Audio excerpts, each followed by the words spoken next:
My name is Jane Hamil. I'm a paediatric physio in Auckland. And thank you for coming along and joining us today for the Lunch and Learn series. This is number 2 in our series. This is being hosted by the Paediatric Society of New Zealand, and a group of us are in the New Zealand Child and Youth Clinical Network.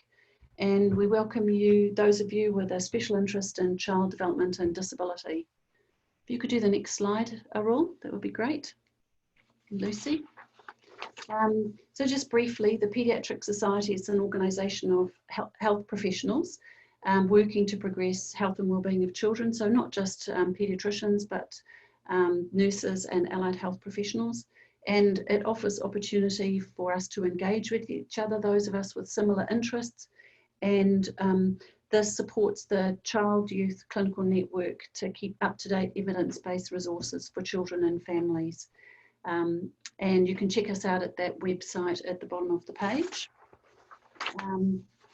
And so the Lunch and Learn program, you'll see there's a link to a discussion page, the Padlet page. I have found out myself working in the DHB that it doesn't seem to want to open. I think there's some security things that block it, but it does open on other devices. So if your organisation doesn't let you open up the Padlet page, maybe you can talk to IT in your organisation about that.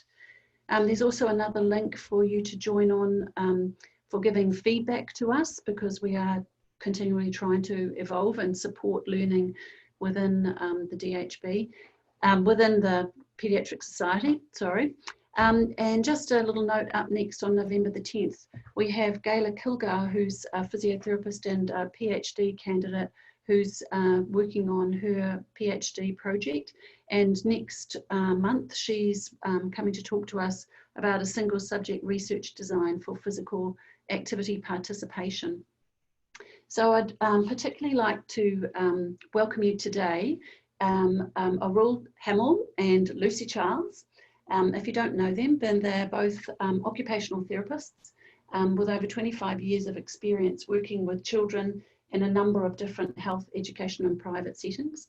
They run a private practice in Auckland, Paediatric OT, and together with Kelly Reynolds, a physiotherapist in Australia, and CanChild in Canada, they've developed the F Words Life Wheel, an approach and a way of thinking that facilitates conversations, interactions, engagement and goal setting for children and their families.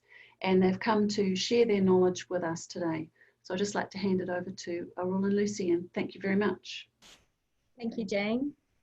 Kia ora and welcome. This is Lucy and I'm Arul, and we're going to share some of our journey, reflections and components that enabled us to develop the F Words Life Wheel.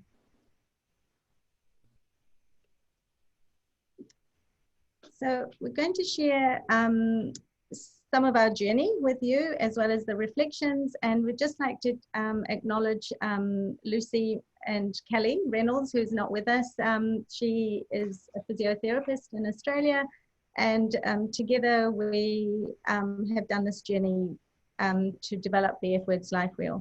We have translated the keywords for the wheel into Reo and Cook Island Māori, and the actual F Words poster has been translated into quite a few languages already, and this is available on the CanChild Knowledge Hub, which is fantastic and used all around the world.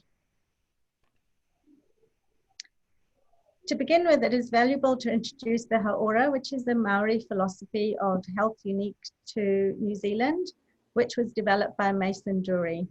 It compromises of physical well-being, mental and emotional well-being, family and social well-being, spiritual well-being. Each of these 4 dimensions of Hauora influences and supports the others. The concept has been recognized by the World Health Organization. This philosophy supports our way of thinking with the F Words Life Wheel. The International Classification of Functioning Disability and Health is a framework for describing and organizing information on functioning and disability. This was developed to provide a standard language and a conceptual basis for the definition and measurement of health and disability. It was set to recognize and identify health and health-related domains, describe changes, consider the level of capacity and performance with the people we work with, and working towards health and function rather than disability. Body structure and function, as you can see, provides baseline and diagnosis, but it does not determine who the child and the family are.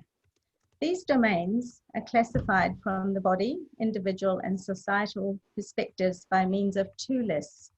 You can see a list of body function and structure and a list of domains of activity and participation. Body functions are physiological functions of body systems, including psychological functions. Body structures are anatomical parts of the body, such as organs, limbs, and their components. Impairments are problems in body functional structures, such as a significant deviation or loss.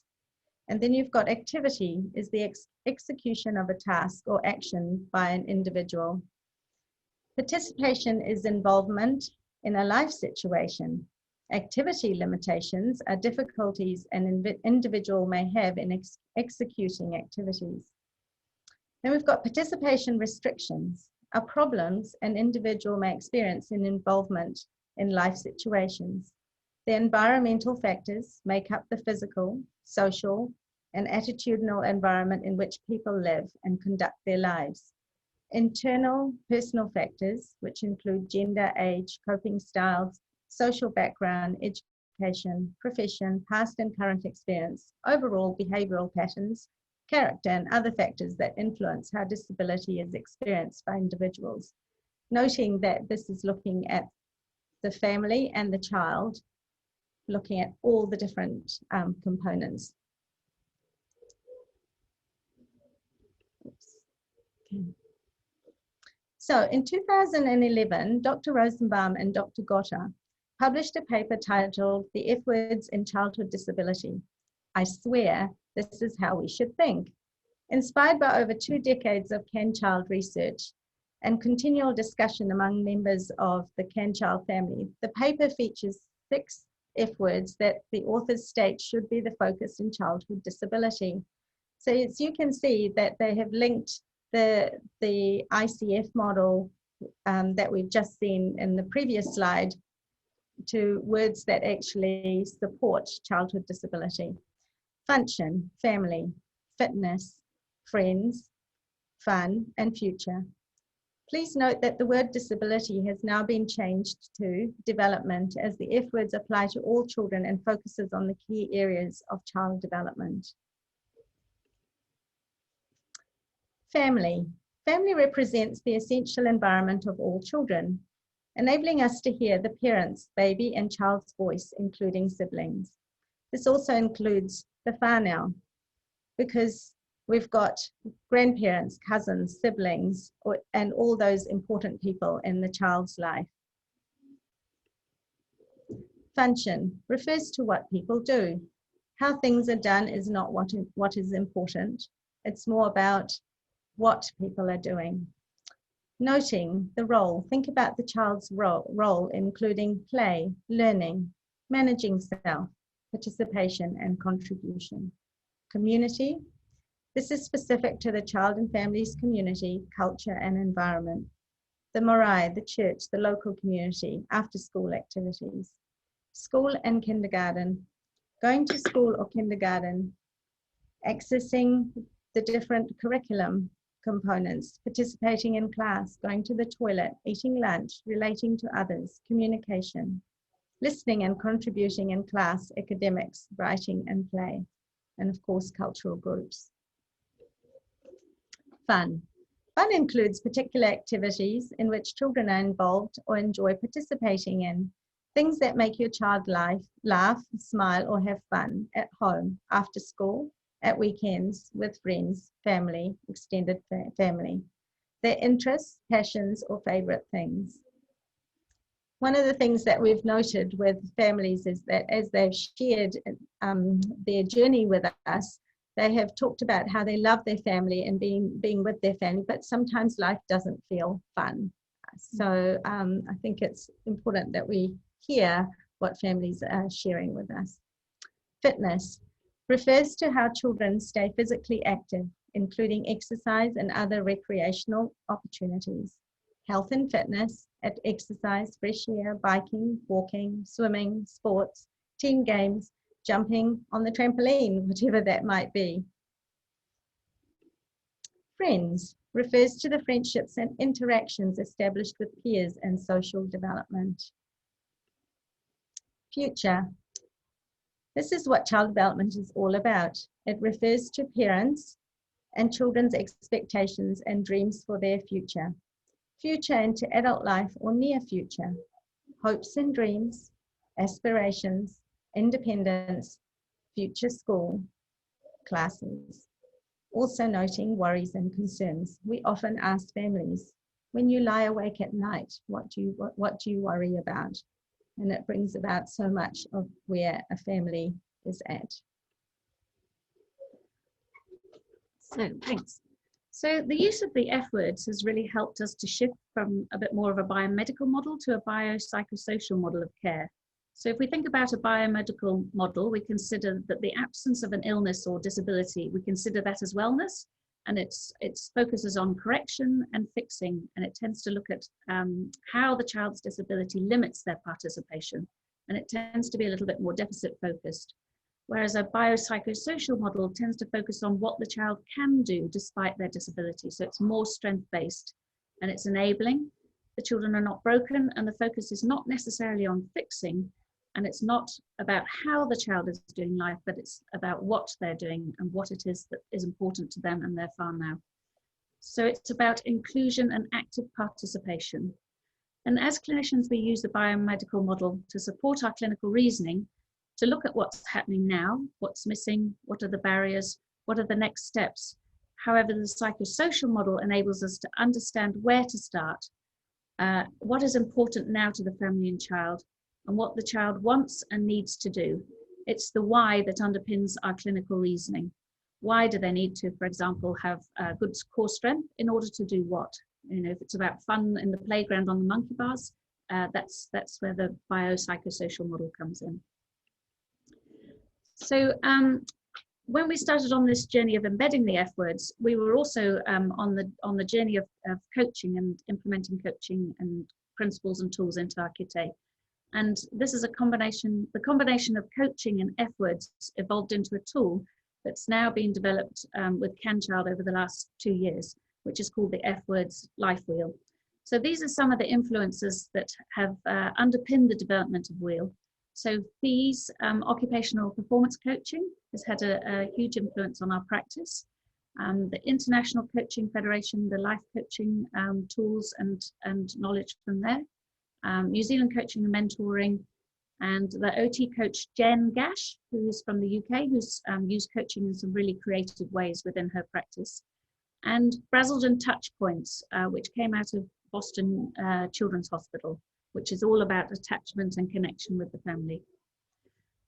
So by bringing together coaching and F words, we were trying to embed a meaningful language that was really simple and easy to understand. So the everyday words of fun and family, friends, fitness, future, really easy to understand. We were trying to facilitate connection. So families only care what we know when they really know that we care what's happening for them. Meeting and matching the family where they're at. So being able to pause and taking that perspective, being able to think about the influences that guide our interactions and what our assumptions are, and trying to turn those into strength-based assumptions. So this is some of the work based on Brazelton touch points, and Arul's actually put a link into the Padlet around some of that information. Also establishing what is important for the families. So we've been using coaching models to look at the family's values, their hopes and dreams, and what's happening right now for them as a family. And as I said earlier, focusing on strength-based family engagement. So coming from a position of thinking about the family's passions, rather than perhaps thinking about a very demanding family, thinking that they're passionate about their child. So changing that shift to a more strength-based assumption. And looking at how we build capacity for children and whānau.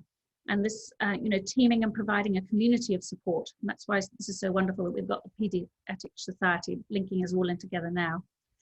And empowering the children, their whānau, teachers and caregivers, and resourcing them. We're only a part of the children and families' life for a very short amount of time.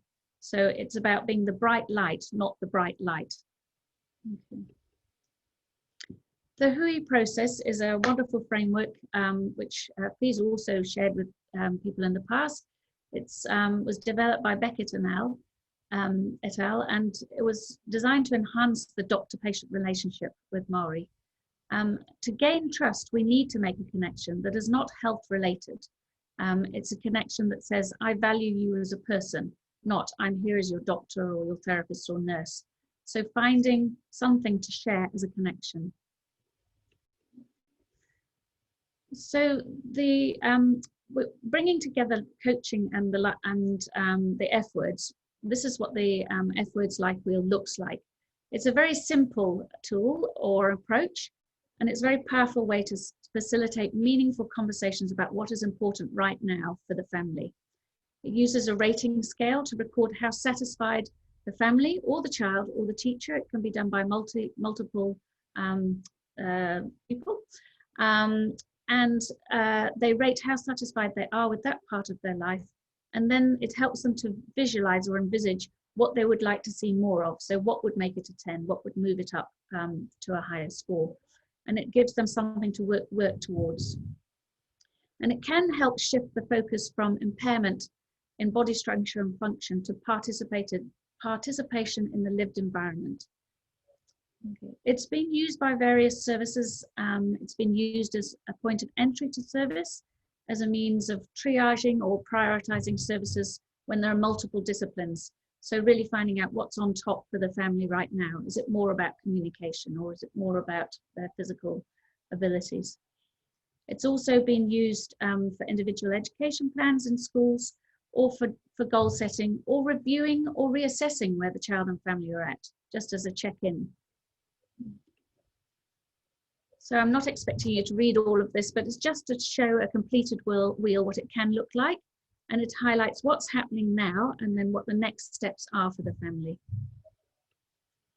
And here's another very simple example of a 12-year-old girl with cerebral palsy who came in to see the physio about advice about tight TAs, because she was wanting to participate in the Paralympics. And through the life wheel, she was able to share other areas of her life that were impacting on her overall confidence and happiness around friendships and school.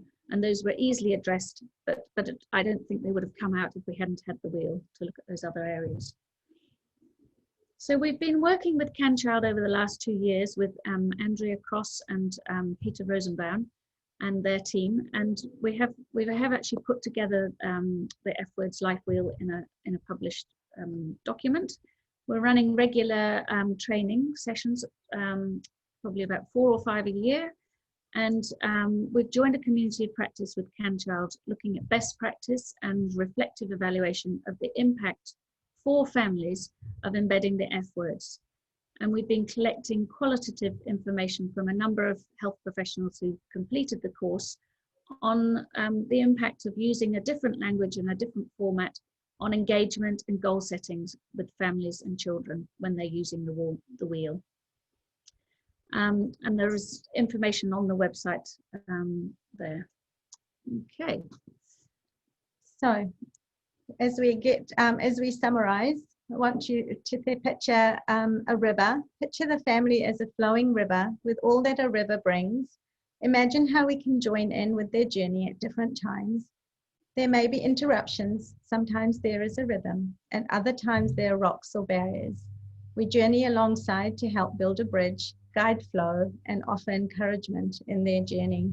So our community of practice of therapists, pediatricians, psychologists, all of us, we come into the lives of families at different times, depending on what is important for them or what their goals are, and journey alongside. Thank you so much for enabling us to join you today. We also wanted to say that this was a lovely opportunity to collaborate and build a community of practice, which is what the Paediatric Society is aiming to do. And we have a family of 5 million people, and we're looking forward to collaborating with many more as we journey alongside families. Okay, so I think we've got a little bit of time if anyone wants to ask any questions, or I could just stop sharing for a moment there if you like, and then we can see everyone. That'll be great. Thank you, Lucy. If you pop the questions into the chat function, then we can use them from there just to save the background noise. So what I've seen is that if you go to the Padlet page, Arul and Lucy have shared an amazing amount of resources there already. There have been a few questions in the chat about, are the slides available? And the slides really are Arul and Lucy's work. So as a PowerPoint, that won't be available to you. I mean, I myself have done the training with Lucy and Arul, and I would really encourage you to think about doing that with them. But this session has been recorded, and once it's uploaded and saved by the Paediatric Society, the YouTube link will be made available. And it will be sent out to the same way, on the same sort of platform, the way you learned about Lunch and Learn series. At the moment, correct me if I'm wrong, Fee, that the YouTube links are being saved at the Paediatric Society website. And if you're not part of the group there, it's perhaps a bit harder to navigate and find it. But we will be sharing it out with people until it's more open on the website, unless I've got that wrong. Fee. It's actually available just on YouTube. If you just Google it, you would find them. Lucy and Arul Lunch and Learn, Paediatric Society Lunch and Learn. If you would like to make absolutely sure you're on the mailing list for these sessions, then fill in the little survey. Jane, have you mentioned that? No, and that you was can, just in the first slide. Yeah. And you can get a direct email about it. Jane, if you want to explain that. Yeah, that's on the original invitation. There are two other links as well as the Zoom link. There's the link to the Padlet page, and then there's the link to asking some further questions. So feel free to go on there. There are just, there's another question here. Did the 1 to 10 scale indicate importance or self-rated success? So importance versus performance. Arul and Lucy, have you? I think one of the things we've been doing is we've been using the COPM also as a tool to measure progress. So really the wheel is literally about satisfaction, about how you're feeling about things now. So then you would go on and make a more smart goal or a more precise goal. And that's when we would then talk about performance, satisfaction and importance. Do you ever go back and look at do the life wheel again and look at the changes in the life wheel, so their satisfaction later, so that can be so with the life wheel, when we complete it with the family, it becomes the family's sort of property, or the family owns that because it's about them, and so it's a fluid process. So for example, I did a life wheel on a Saturday with a family on Zoom, but by the following Saturday, where this family was at had changed, and they were able to share with me that this is where we were at, but actually right now life is feeling really overwhelming, and I think we're sitting at a 1. So so it's when we work with the families, we give them that capacity to look at the information, and also it might change in a day's time, it may change in hours, it might be changing in a year's time. So it's also a really nice way of just checking in with where families are at. Thank you. There's another question here about your comment at the beginning about translating the F words into other languages. And have you just done that personally, or is that information that be ready to share? Because other people obviously are interested in, especially in Te Reo. So the life wheel, the F words poster and the framework has been translated in many languages, which is available on CanChild, the Knowledge Hub. The actual life wheel words and language is has been translated into Cook Island Māori and Te Reo because we used it in the Cook Islands when we went over and did an intense lot of work with 27 families. So so that one is probably more live.